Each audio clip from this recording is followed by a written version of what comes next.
Okay, like she said, my name is Jessica Reed. I'm so excited to talk to you guys. I think this is such a cool presentation. I love these ed tech things because we are connecting with people who are not near us. I think it's very, very cool. My Twitter is at Kentucky Girl in Alabama. And if you want to tweet at me, I will follow you back. I am a University of Kentucky graduate, but I live in Alabama due to my husband. And so that's why my Twitter is that, not some ed tech thing. But I'm a Google for Education certified trainer, and I'm a Google for Education certified innovator. I guess I need to change that to Google Workspace since their name has officially changed. And this is my cute little Bitmoji. All right, who am I? I am a middle school special education language arts teacher. So what I do is I work with 6th through 8th grade ELA resource. So I typically have the kids who are in a small group rather than being in an inclusion classroom. And I really enjoy it because my classes range from 4 to 9. I do not have large classes. It is just me. I have a lot of students who are below grade level. A lot of my students are going to be between 1st through 3rd grade. And so I typically teach to our standards, which is the Georgia Performance Standard. Every state has their own thing.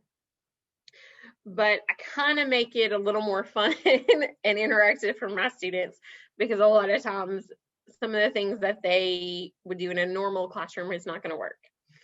I have been teaching for 11, almost 12 years.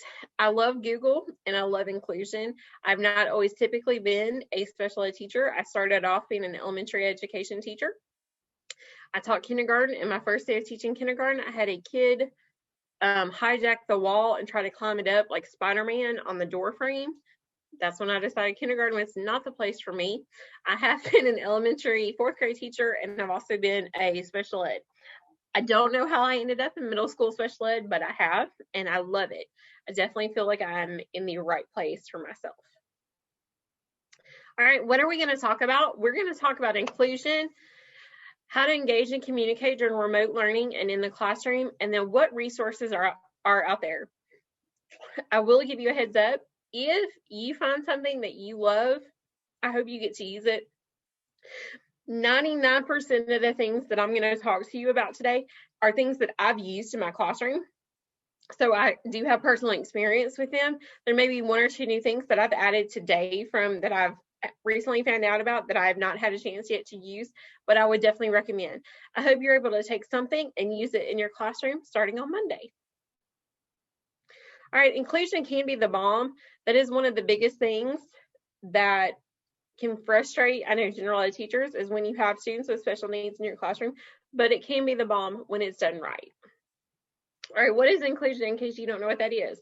Inclusion is a classroom that contains both general education students and special education students. Special education students are going to be students with IEPs, which are individual education plans. An IEP is considered a legal document. You can be taken to court at any point if you are not, as a teacher, following this document. An IEP is created by a team that has come together to work for the better of the child, depending on their disability. I don't like court. I don't want to go to court. I'm married to an attorney. I'm actually at my husband's office right now. Court is not fun. I get to hear about it. So as a teacher, I wouldn't want to go to court. It's very important that inclusion happens, because those students, just because they have a label, they are equal to just any other kid. It's just our job as educators to figure out how to help them learn and how to get them there. Inclusion is very cool because it can lead to collaboration between 2 teachers, or even a teacher or a parapro, or depending on where you are, an instructional assistant, an aide, depending on your terminology. It can be awesome. It's not something that can just totally be awful. Inclusion can either be a good or a bad time in the classroom. And then we add on the pandemic that we've been in since March, and that as remote learning, and that just makes life that much more complicated. But hopefully you can find something. And here's my little Bitmoji. This was my face this time last year in March when I got told I wouldn't be able to see my kids every day. All right, we're going to make it great though for you. All right, co-teaching is when you have 2 certified teachers working in the same classroom. You have one person who's going to be your content standard, person who's going to know that language arts, and you're going to have the other person who is going to be a certified special ed teacher who's going to know some strategies to help those students with special needs. The one cool thing about inclusion is that you should be able to work together. It's kind of like a marriage, which I know sometimes will end up in divorce, but sometimes it can be really good. The biggest thing about inclusion is that when an administrator or someone who is not a part of that class walks into the classroom, you want to make sure that you can't tell which teacher is which, that both teachers are equal in the classroom and they're equal to the eyes of the students. Inclusion is also very cool because imagine if a student clicks better with you than the other teacher and vice versa. So maybe you make a connection to little Johnny, and we all know we have those kids that are going to drive us bonkers. You're like, I just need you out of my face to this other kid. Maybe that other kid makes a connection with your co-teacher. And when a kid knows that you care about them, they're going to work for you. They're going to want to make you proud. And so that is one of the cool things about having two separate teachers in the classroom instead of just one. And you get to have someone to share their work with you, which is important because we know we have so much on our plate anyway. All right, the biggest tip for inclusion to be a positive experience for all is to have communications with all parties. And so what that means that you are not posting on Facebook, TikTok, Instagram, Twitter, and complaining about, hey, so-and-so did this. You are having a face-to-face communication with someone based off of a struggle that you are having in the classroom. It is very important for you to remember that a lot of times when you tweet or you text or you email someone, you never really know the pure intention behind that. Like, you don't know the emotion. And so it's better to have that face-to-face. And I know I need to take my own advice because I hate confrontation. So I need to take that myself when I'm dealing with situations, but it's better to have a face-to-face. And if you have to have an administrator come in to help, that would be something to also do. All right, Jessica, you've talked about inclusion. You kind of went really fast. All right, what are some tricks for remote learning? All right, we're going to get started. Google Classroom, this is a great place. My particular school system uses Google Classroom. We use Google products, and so I know there are other platforms such as Microsoft or Canvas. I'm used to Google Classroom, so that's what I'm going to mainly share about. Google Classroom is a great way to have two co-teachers because both teachers can have access to all the students. You can have access to different work samples. You can post, the Google Classroom stream is very similar to, it reminds me of a Facebook wall, and you have to be careful if your students post comments. It's just a great place to serve as one place to hold everything instead of having different papers. And Google Classroom for remote learning has been great because you can have everything in one place for your students. You're not having to send, like myself, I've actually had to send work home through the mail to students because they didn't have access to your Chromebook. So it's a place to have in one place. All right, Google Sites. I love using Google Sites for students with special needs or students with disabilities because anytime that you can have a project or an activity that is going to possibly give them a job skill or some type of life skill, you're kind of winning, if that makes sense. You want to make sure that every time you have something, there is a purpose to it, not just busy work. So with Google Sites, you could actually work with another teacher, maybe another subject area, and have the students come together and create a site to promote a project or a business. Maybe you're working with the math teacher and they are learning about costs, and social studies, they're learning about economics. And so in your class, in the language arts class, they are going to learn about how to make and copy, how to make videos, how to do multimedia type things.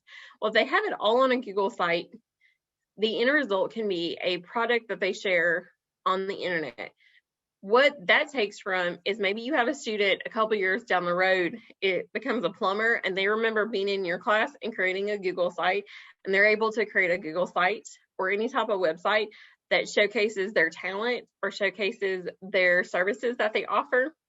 And so that is a life skill that they were able to use.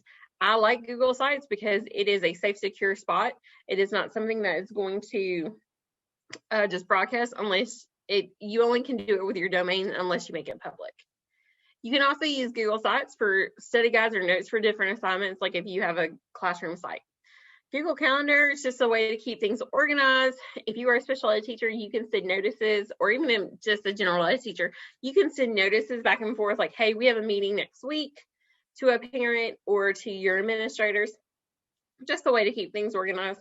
If you are inclusion with the 2 people, Google Calendar is a must because you can keep organized of who does what, who teaches what with the kids. Goodness gracious. All right, some more ideas. Wakelet is just a fun and easy way to capture and organize different things. If you are a Pinterest person, Wakelet is like Pinterest, but on steroids for teachers. You can have so many different multimedia things in one place. There is a resource. Her name is the tech lady. Her name is Kim Matina. She is out of New Jersey. She has a Wakelet full of Jamboard ideas. Jamboard is pretty cool. So a lot of things to do. Screencastify is one of my personal favorites because it is something that you can use. Oh, Google Calendar, thank you. Can be synced with Google Keep. That's a very good observation as well. I didn't realize that. Screencastify can allow you to record so many things in different ways. There is a paid and a free version. There are other options such as Loom and Screencast-O-Matic. I prefer Screencastify because that is something that I'm used to, and I have the paid version. So just definitely check out one of those options if you're looking for a way to record yourself, maybe teaching something like a math skill or reading a book or whatnot, or if you want to explain to your kids how to do something or explaining a rubric. Kahoot or GymKit, both of these are review games that can be used in the classroom. They're fun and engaging. I will give you a suggestion though with Kahoot, maybe be cautious, not something to use all the time. Kahoot can, if you have a student who's going to tend to focus on something, like maybe if they focus, if they lose, that's all that they can focus on the rest of the day, may not be something you want to try with that class. GymKit is great for middle schoolers and high schoolers because there's money. It's a review game. During Halloween, you can do zombies versus humans. Super fun, super easy. Kahoot would be great for the younger grades because you can also do it individually also, where they can do it by themselves for review. If you get nothing else out of me, please try Flipgrid. It's just a great way to get student or record responses. It's free. It's owned by Microsoft. I'm using so many different ways. Typically, my students have a difficult time writing their answers. I know my kids aren't going to pass a test necessarily. I'm not concerned about their state testing scores. I'm more concerned whether or not they master something and they can show me. So Flipgrid is a safe way for me to post a question and have my kids respond to it instead of writing, which then builds their confidence and all that kind of good stuff. Nearpod and Pear Deck, they're both very similar. It's just your choice. Nearpod and Pear Deck both have options in Google Slides to use as an extension. I believe Pear Deck is also just recently connected with GoGuardian. Nearpod also owns Flocabulary, which if you've never checked out Flocabulary, you need to on their YouTube. It's hip hop songs and the kids really get into them. They're both just different platforms on how to present lessons in a class or a self-paced work time. Free versions are very easy to use. The paid versions offer a lot more. It's whatever you want to do. Personally, my school uses Nearpod. I'm a Nearpod pioneer, which means I just know a lot about it and I get to do some cool stuff with it. It's whichever one you're more comfortable with. Google Keep, as someone mentioned, connects to your email. Yes, I can tell you a little bit more about it. I just wanted, Nearpod and Pear Deck both are going to be where you can create a lesson and it's going to give you an opportunity to have the student to provide like a way to have a presentation on everybody's computer, and then you can post questions and the kids can respond, and you can also have it on your main screen. There's tons of different lessons in the Nearpod that you can use. There's a time to climb review game, which is just going to be like it poses a question. The kids can use little avatars and climb a mountain, depending very similar to Kahoot. It's one of those things that you just need to check out. I will tell you Nearpod. Yes, you can use Nearpod with video. Yes, Nearpod has the video. Yes, yes, yes. Pear Deck is really good for if you're seeking emotion from your students to kind of see how they're doing. Stop and pose questions. Yes, you can do that in both. So I will, in just a minute, let me get through the rest of it, and then I will holler at you and talk just more, just because I've got some more to go through, and I only have about 14 more minutes before you guys have to go to your next session. Google Keep is a fun and easy way to keep things organized. And also, if you check out the presentation, you can click and it'll take you directly to that link as well. Google Keep, a fun and easy way to keep things organized. It's similar to a notepad on the wall or your refrigerator. We actually have a student use it currently. He is keeping control or keeping track of different assignments. And then as teachers, we can go in and make corrections and help him, but he is in control of it. And you can use it with your Google Calendar, which can sync, which is very cool. All right, Dyslexia Mindset is just a resource for students with dyslexia. Dyslexia is a condition where a lot of times you may not recognize letters or they're flipped backwards. It is, it's a neurological condition. A friend of mine created this. She has two kids that have dyslexia. So I would check it out. It's free. Her name is Nadine. It's also an app that you can get out of the Apple store, or you can get it on the Android. She just did that recently. Free Rice is an ad-supported play website where you can just do review questions, and then if they get so many right, grains of rice are donated to the World Food Program, so you get to review, and then you also get to add, help hunger, which is kind of cool. Grammar Bites is great for middle school and high school students. It is just instruction with attitude. There's videos, there's PowerPoint presentations, a lot of great things that you can just do very simple and just share as a resource. If you've never checked out SlidesMania, this is one of those things to, for the Google Keep, I would suggest the student we're using it with is middle school, so maybe like fourth and up. I would try, unless you just have a student maybe in second or third who are very capable of handling that. It just depends on your district and how you guys do emails and access to Google. SlidesMania is just a great website where you can do slides and PowerPoints, just templates. This is actually a template from Google SlidesMania. Please check it out. Her name is Paula. She has so many cool options. Google Slides and Google Docs, you can use both of these with your students remotely or in a collaborative effort. In Google Docs, you could have the kids create essays, and then they could peer edit one another. And then you could even have, if you're doing math, have the kids working more problems in groups, and then you're providing them feedback with the comment feature. Google Slides, you could have the kids create a slide deck, and then like for myself, I always do it with Edgar Allan Poe, and we talk about Poe in October for Halloween. We talk about how his life was and how everything like that, and how his writing affected his life. All right, thank you. Some other things, Khan Academy, you can just use for standard aligned content, just have different exercise videos and articles. Khan Academy is a great resource for parents, especially if they're struggling maybe with math. Scholastic Study Jams, videos for math and science. Here are just some cool speech therapy ideas. If you have students, maybe pre-K and up or even preschool, who are struggling with articulation or other speech-related skills, there's some very, very cool resources. I actually use this with my daughter. She's 3, and she struggles with missing her consonant at the end of words. So we've used some of those for her artic skills. Google Sheets, Google Forms.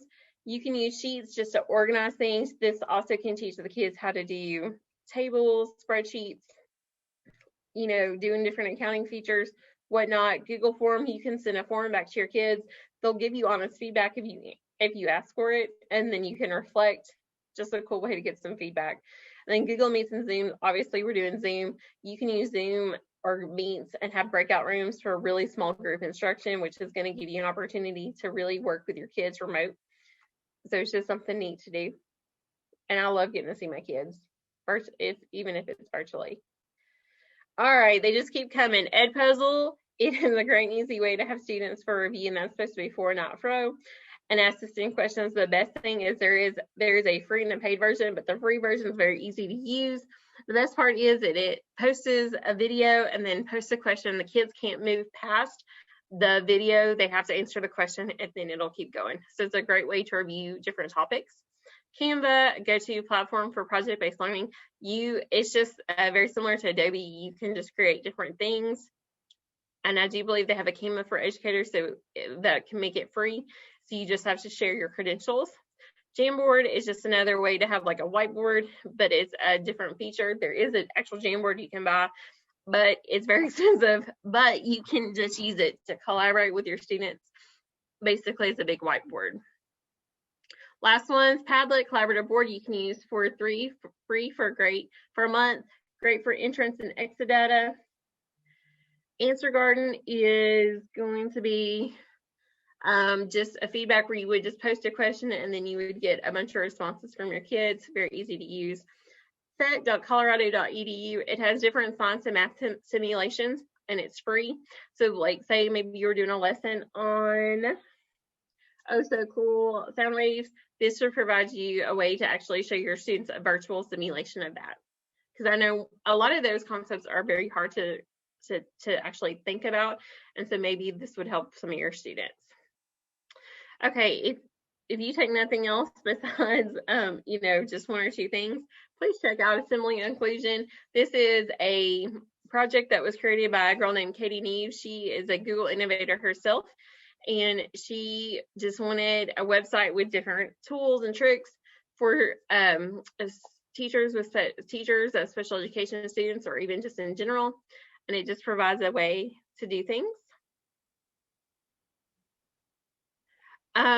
My kids know, but I also don't, when I do the tips or tricks, I typically only do one at a time. We don't go through a lot.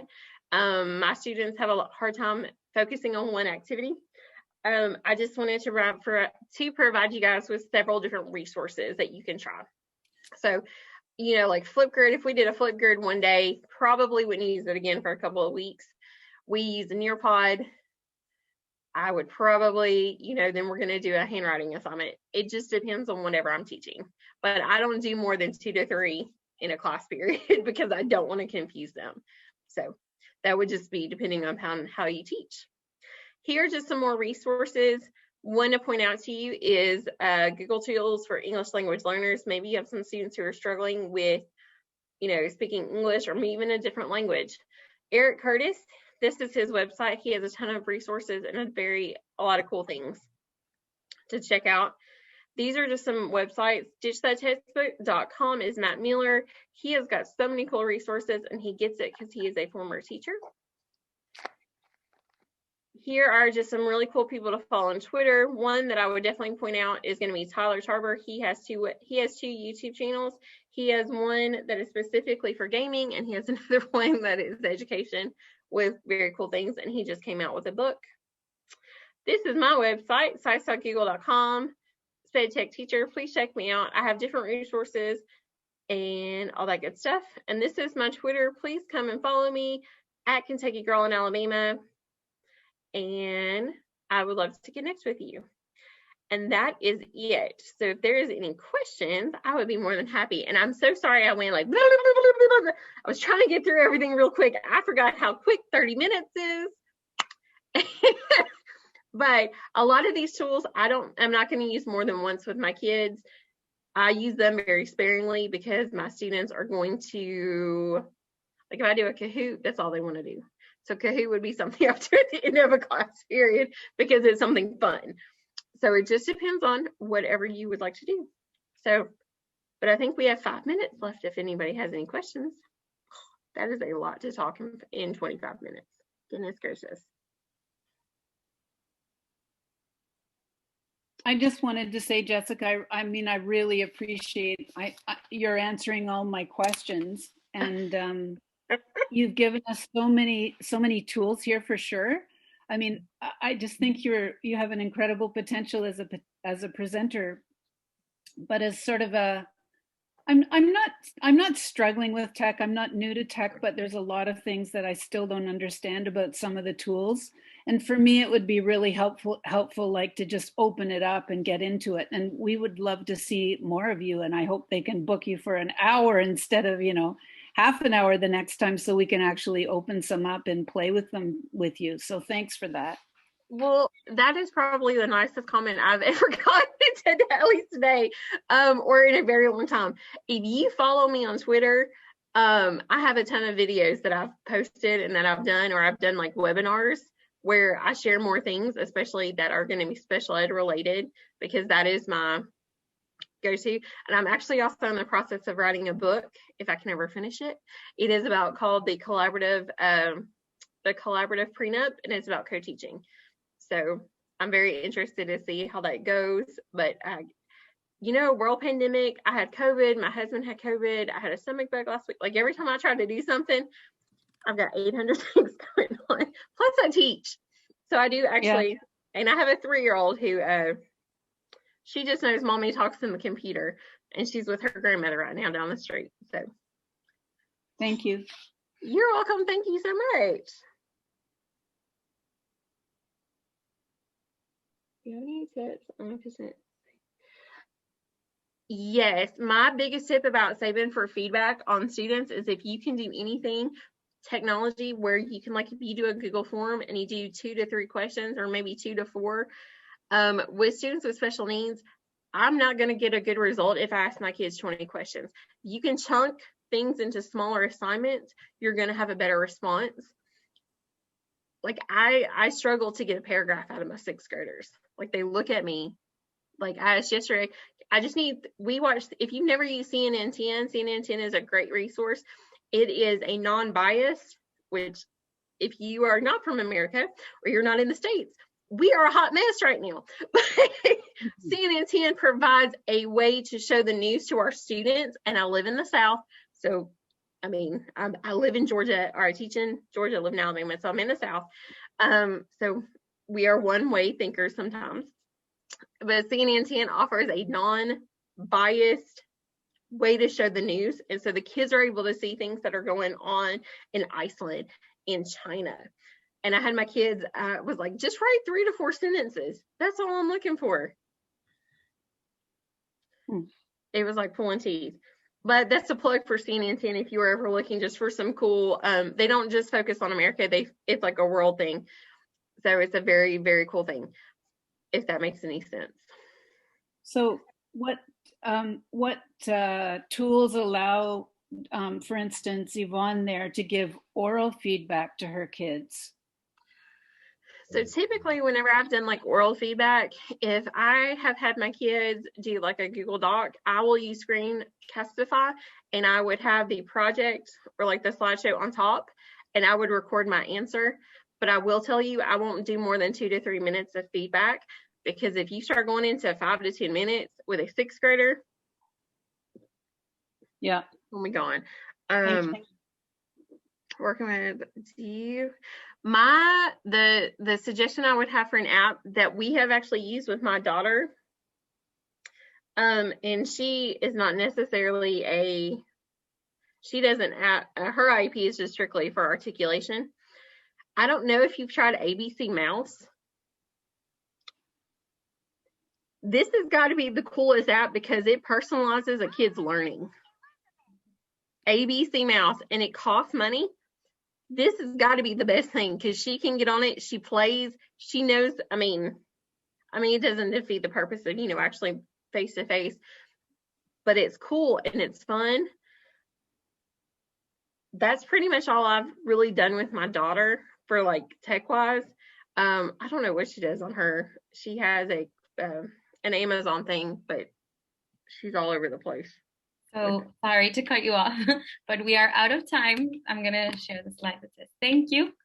So thank you so much, Jessica, for sharing all of your experience and knowledge, all of those resources. I'm definitely going to check out all the links.